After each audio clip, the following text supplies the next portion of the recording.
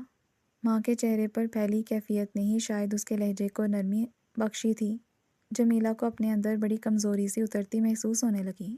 کوئی بات نہیں بیٹا، سب ٹھیک ہے، تم بیٹھو، تھکی ہوئی آئی ہو۔ اماں کو گھر کی فکر ستا رہی ہے آپا، فلیٹ میں جانے کی جلدی ہے، ابا کے ساتھ یہیں رہنے کا ارادہ اب ترک کر دیا ہے انہوں نے۔ مینا نے ہنستے ہوئے صورتحال واضح کی تو وہ مسکراتے ہوئے وہیں جمیلہ کے پاس ہی بیٹھ گئی۔ تو میں کون سا اماں کو یہاں چھوڑ کر جانے والی ہوں؟ وہ تو یوں ہی غصے میں، وہ مسکراتے ہوئے اس سے کندھے سے لگی تو جمیلہ کے دل کو سچ مچ قرار سا آیا۔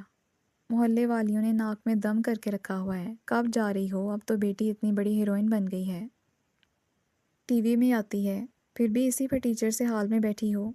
کئی دن کا بوجھ دل سے ہٹا تو جمیلہ نے بہار نکالنے میں ذرا توقف نہیں کیا۔ گھر کا ہی تو مسئلہ اٹکا ہوا ہے اماں، اچھے علاقوں میں تو کرایہ پہنچ سے باہر ہو رہا ہے، اور جو مڈل کلاس ایریاز ہیں وہ بھی کیا کم ہیں، ایڈوانس ہی لاکھوں لیتے ہیں۔ اب اتنے پیسے محض ایک سیریز کر کے کیسے جمع ہو سکتے ہیں؟ کیوں نہیں ہو سکتے؟ جمیلہ کو اس کی مایوسی ذرا نہیں بھائی۔ اتنا معاوضہ ہمدانی دے رہا ہے، پھر کیا مشکل ہے؟ تہمینہ نے ایک تھکی تھکی سی سانس لی۔ یہ مت بھولو اماں، کافی سے زیادہ پیسے ہم ایڈوانس لے کر خرچ بھی کر چکے ہیں، اب تو آدھے بھی نہیں رہے ہیں۔ ادھار لے لو کسی سے، تمہارے تو بہت جان پہچان والے ہیں، اسی سے لے لو جس کی تصویر دیکھ کر آہیں بھرتی ہو۔ کیا نام ہے؟ سیف الاسلام، یہی ہے نا؟ وہ بڑی بے نیازی سے مشورے پر مشورہ دے رہی تھی۔ گھر کا ماحول، تربیت، اور سب سے بڑھ کر افلاس کی وہ بدترین شکل جسے وہ زندگی بھر نہیں بھول سکتی تھی۔ پیسے کے معاملے میں شرم اور لحاظ کب کا اٹھا چکی تھی۔ وہ تو بہت بڑا آدمی ہے، چند لاکھ کی کیا حیثیت ہے اس کے آگے؟ مانگو گی تو کبھی بھی انکار نہیں کرے گا، کل ہی چلی جاؤ۔ خدا کے واسطے اماں، تہمینہ نے بے ساختہ ہی اس کے آگے ہاتھ جوڑ دیے۔ بولتے ہوئے کچھ تو خیال کیا کرو، اس طرح مانگا جاتا ہے کسی سے؟ آخر اپنی بھی کوئی عزت ہوتی ہے۔ اس کا چہرہ اتر سا گیا تھا، مگر جمیلہ نے کوئی اثر نہیں لیا۔ بے عزتی کی تو کوئی بات نہیں، ادھار لے رہے ہیں، جب ہوں گے واپس کر دیں گے، سب لوگ اسی طرح کام چلا رہے ہیں، کوئی بری بات تو نہیں۔ بری بات ہے اماں، وہ اس کے پاس سے اٹھ کھڑی ہوئی۔ بری بات ہے، ہر شخص ایک جیسا نہیں ہوتا، کوئی تو ہوتا ہے جس کے سامنے بھرم بنائے رکھنے کی خواہش ہوتی ہے۔ مضبوط سے لہجے میں اپنی بات کہہ کر وہ اندر جا چکی تھی۔ چھوٹے سے صحن میں کچھ دیر کے لیے تو بالکل خاموشی چھا گئی۔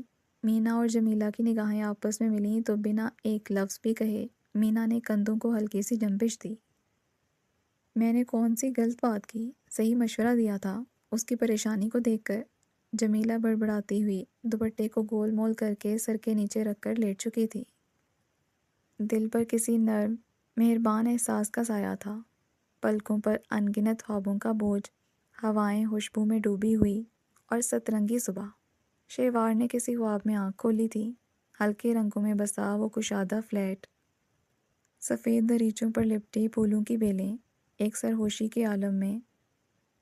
اس نے دریچے کو چومتے گلابی پھولوں کو چھوا، تبھی ایک مضبوط ہاتھ اس کے ہاتھ پر آ کر ٹھہرا۔ بنا مڑ کر دیکھے ہی اس کی مسکراہٹ گہری ہونے لگی، مانوس سا یہ لمس زندگی میں خوشیوں کی نوید دیتا تھا۔ کاش وقت کا یہ پل ہمیشہ کے لیے ٹھہر جائے، کاش وقت کا یہ پل ہمیشہ کے لیے ٹھہر جائے اور ہم اسی پل میں ساری زندگی گزار دیں۔ ایک پیار بھری سرگوشی بہت قریب سے ابھری، وہ جیسے ہواؤں میں اڑنے لگی، بادلوں سے اوپر، کبھی بادلوں کے ساتھ۔ زمین اس کے پیروں تلے اجنبی ہوتی جا رہی تھی، رنگ ہی رنگ چاروں طرف پھیلتے نکھرتے، اور وہ انہی رنگوں میں ڈوبی، چہرے پر نہ مٹنے والی مسکراہٹ سجائے کسی اور ہی دنیا کا سفر کیے گئی۔ تب اچانک ہی وہ مہربان ہاتھ اس کے ہاتھ سے چھوٹا تھا۔ چند لمحوں کے لیے وہ جیسے فضا میں معلق ہوئی، اور پھر نیچے اور نیچے، اونچائی کی کسی انتہا سے مستقل نیچے گرتے رہنے کا اعصاب شکن مرحلہ۔ اس کا حلق خشک ہوا جا رہا تھا، اس کا حلق خشک ہوا جا رہا تھا۔ وہ کسی کو مدد کے لیے پکارنا چاہتی تھی مگر ممکن نہیں ہو پا رہا تھا۔ دل کی دھڑکن اتنی تیز جیسے اب بند ہو کر ہی رہے گی۔